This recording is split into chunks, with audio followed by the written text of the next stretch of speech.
Welcome to Middlesex Moments, coming to you from the Center for New Media at Middlesex Community College in Middletown.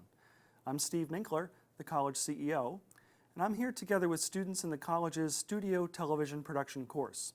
You can't see them, they're behind the scenes running all of the equipment that makes Middlesex Moments happen.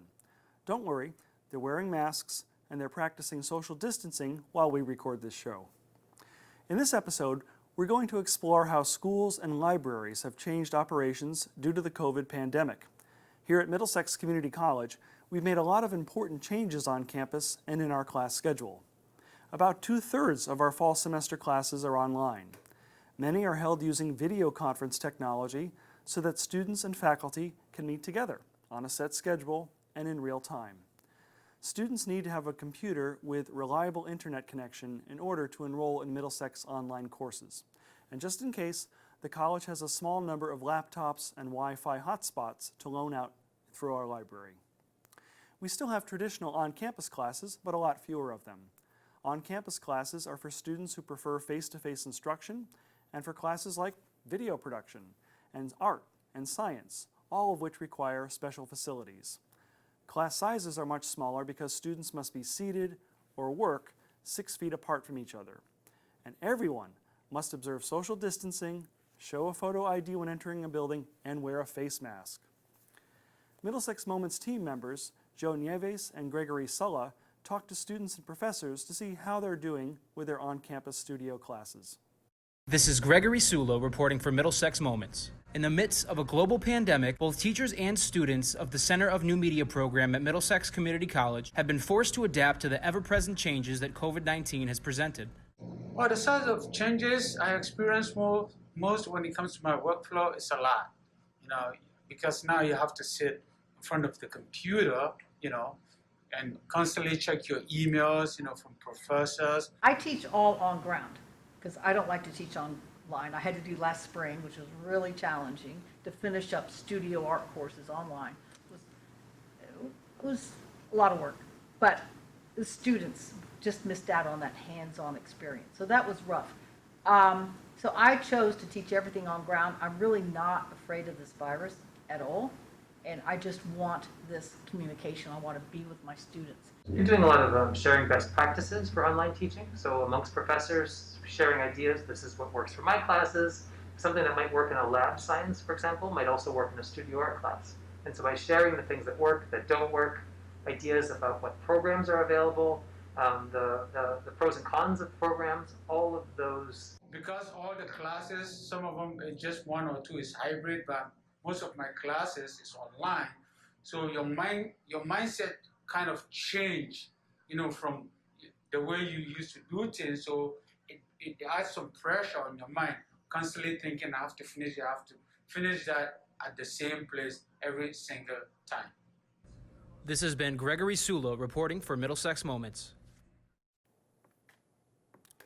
As CEO, I'm very proud of everyone here at Middlesex Community College. Faculty have worked very hard to create online experiences that are similar to what students would get on campus. Students are pitching in and doing their very best work, even if the environment is unfamiliar. And all of our staff, the library, the tutors, enrollment, admissions, and financial aid services, everyone is still providing all of the services you'd come to expect from your community's community college. Middlesex is working closely with the central office of the Connecticut State Colleges and Universities, the local Department of Public Health, and the Governor's Office to ensure that we are providing an environment that protects the health and safety of our college community. Thank you in advance for wearing your mask and observing social distance, not just on campus, but wherever you are in public. Coming up after the break, more of Middlesex Moments from Middlesex Community College.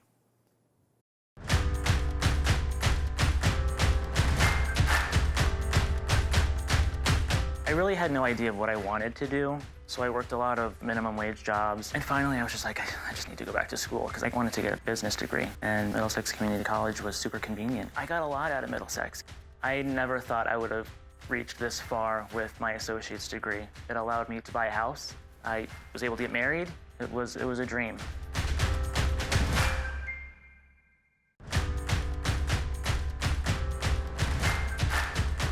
I chose Middlesex because they had a lot of different programs that I was interested in. For me, it was just easier to come here part-time and also keep my job. Middlesex, I would say, helped me get my foot in the door in the news business.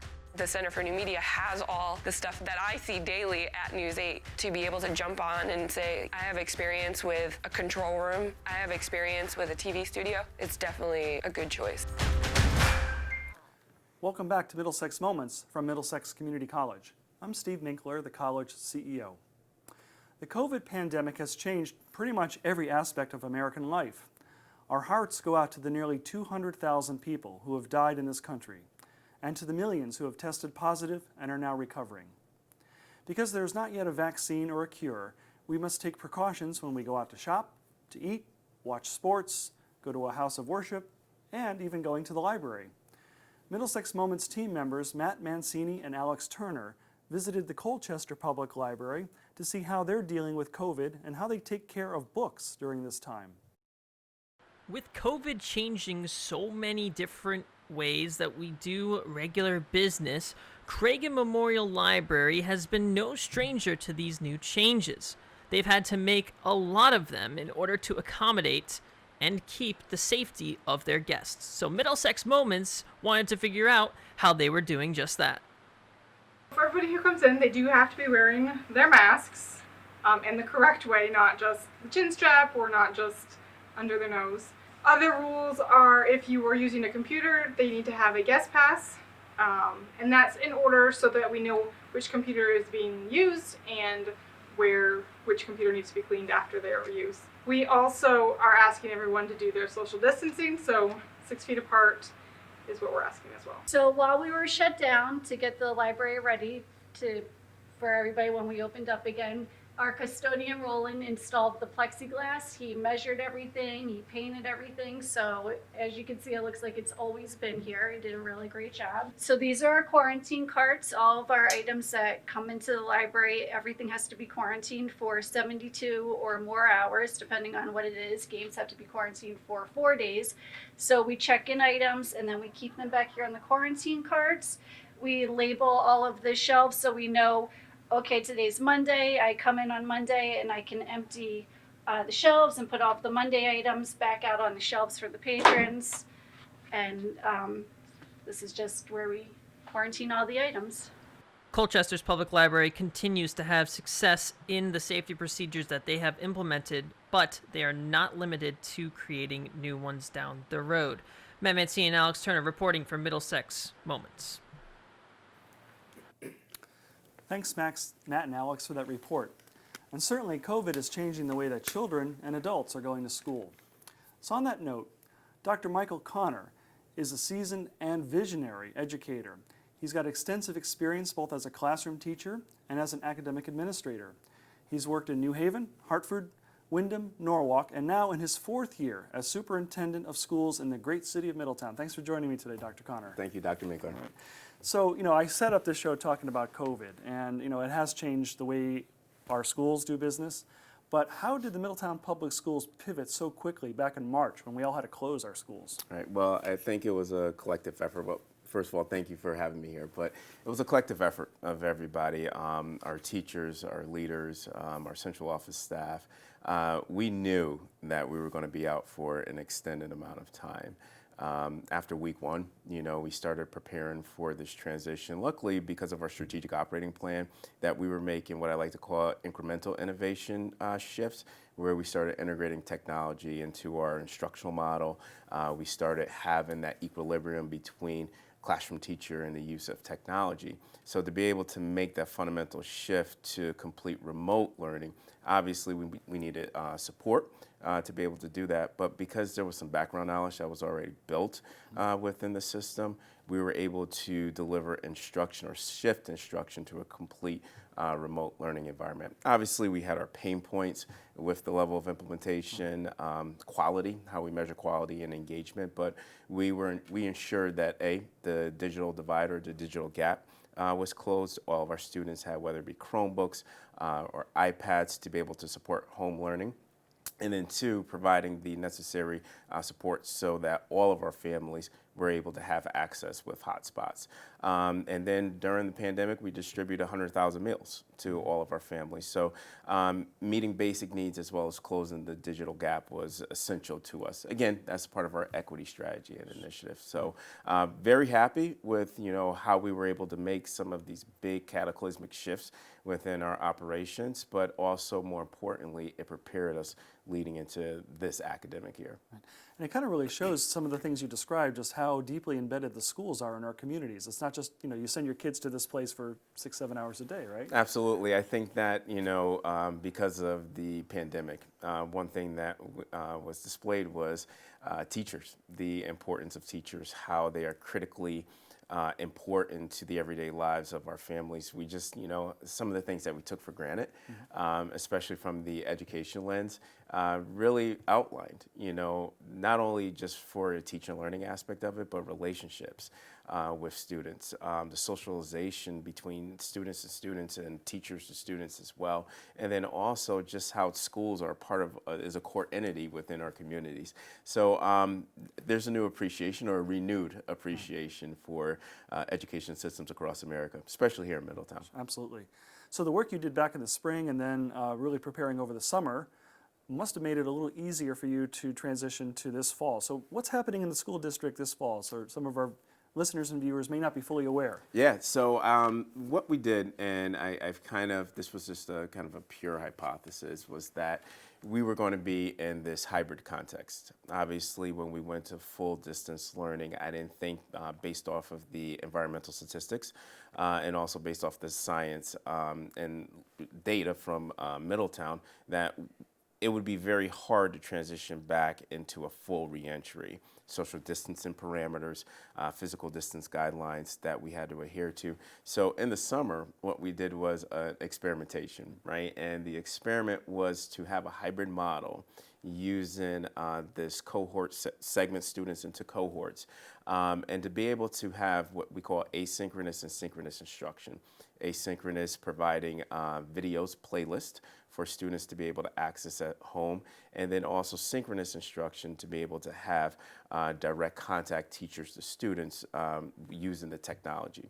Then, we started advancing innovation a little bit to incorporate an adaptive software, which is artificial intelligence, into the actual blended model that we're doing. I know that there's a lot of jargon with that, but what we wanted to do was be able to have this learning from the summer segue into the academic year, where now we are in a hybrid model. Students on, let's say, a Monday, cohort A, Monday, Thursday, they'll be in school, but Tuesday, Wednesday, Friday, they'll be in this distance learning. And same thing with cohort B. We also had cohort B's Tuesday and Friday, but we also gave parents options to have a full distance learning experience where they will log in at structured times with the students that are in school, as well as the teacher be able to deliver instruction through the learning management system. So we're doing that now, and I think that, with some of the operational procedures that we have in place, we're able to ensure that students are safe. Each student in the Middletown Public School have their own desk shield, so that provides an extra layer of protection. Obviously, we have to adhere to the governor's executive orders with mask wearing in schools. And also, kids are cohorted, where, let's say at the secondary level at our middle schools, the teachers are actually moving to the classrooms as opposed to students transitioning within the schools. Again, that's another layer of support. Obviously we have, our bumps in the roads that we can be able to improve upon. But I think the priority to keep students safe and healthy, we're hearing that to a level of fidelity and integrity as well. That's amazing. So how do you think the students are handling this so far? It's different. Yeah. Right. This is what I like to call the now norm, constant changes within our environment. I think our students are resilient. All students are resilient. And to be able to make that shift where, let's say that a kindergartner's first experience is wearing a mask behind a desk shield, and they just love to be in the environment with their teachers as well. So yes, the resilience, our teachers are showing a level of resilience, our leaders are expanding their individual capacity on how to be able to navigate within this environment to ensure that teaching and learning is not compromised, but also to keep everybody safe and healthy. So it's an adjustment period, just like anything, but I think that we're doing fairly well. And again, I'm using that term very loosely because of the conditions that we're in. Sure.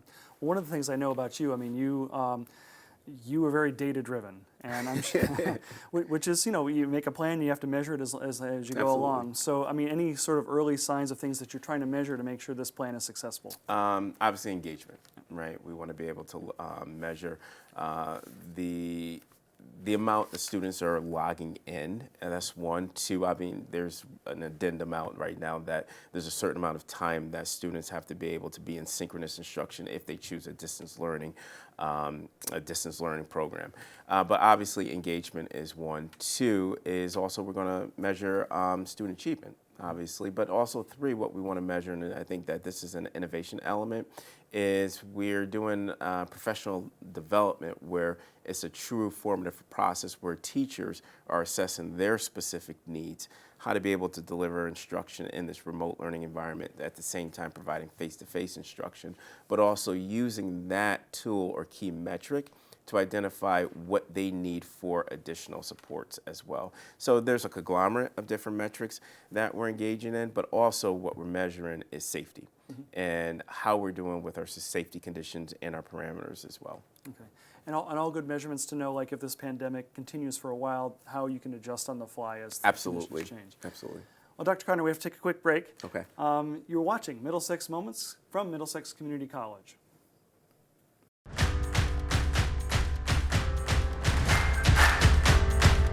I was homeschooled, and after doing a lot of research, I found MXCC, and it looked like a really good fit for me because I wanted to transfer to UConn, and they have the Pathways program. Being homeschooled, it was nice to have smaller classes. The professors really helped me understand the material. I really felt that Middlesex was invested in my education. It's one of the greatest experiences I've had.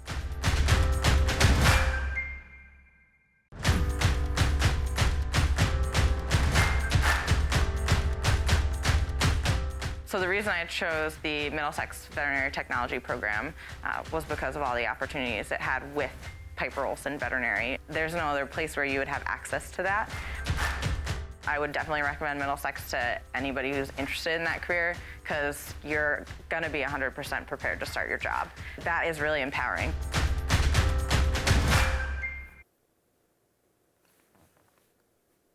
Welcome back to Middlesex Moments from Middlesex Community College.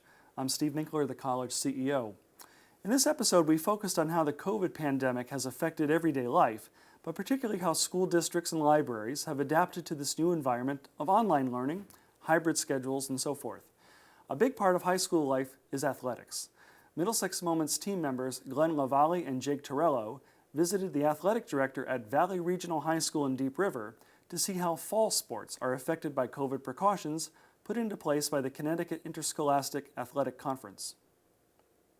With COVID still being a present danger, Jake Torello and Glenn LaValle with Middlesex Moments check in with the athletic director of Valley Regional High School, located in Deep River, Connecticut, to see how they are addressing the pandemic pertaining to athletics. We're working with the state of Connecticut with this, the CIAC, which is the governing body, and we're trying to work out an opportunity for our players to play with guidelines.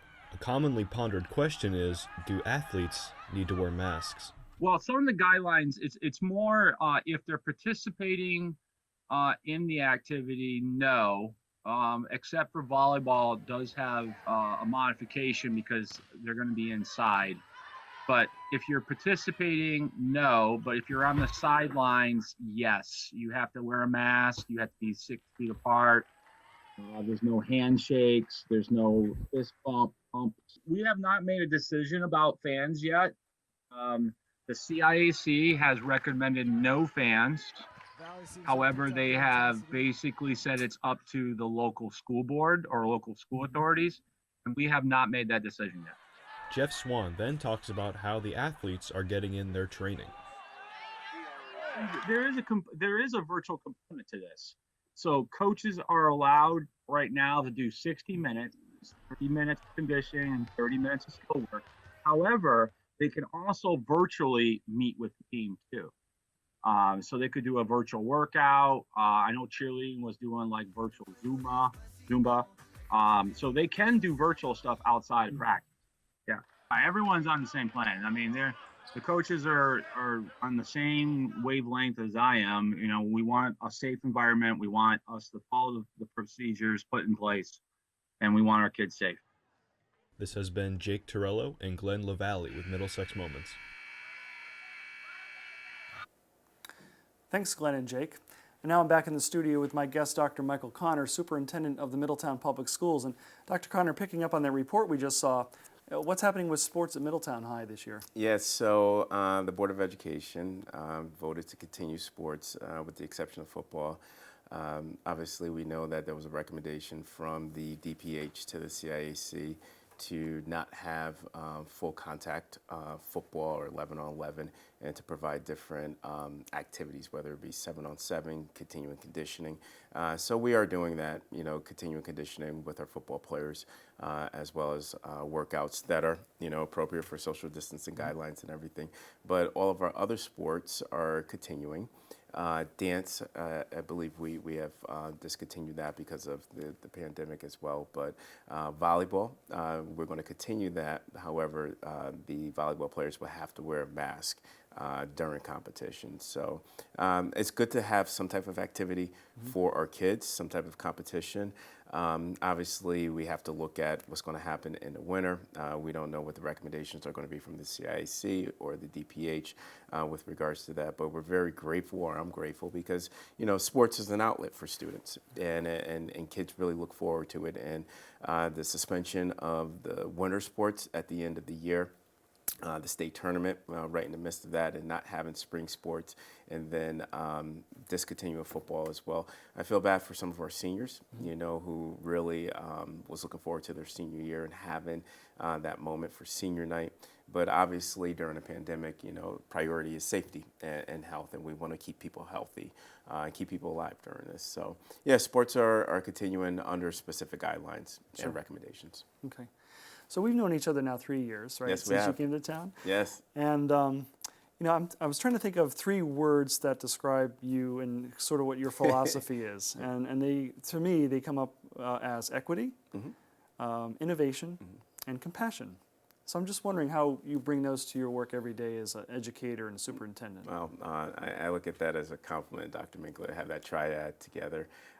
Yes, you know, when we think about know our why, right? We always say know our why in Middletown Public Schools. And when we look at some of the traditional structures that we have in education, some that the structures and systems that have been institutionalized in public education, we see that, you know, some of our students fall behind.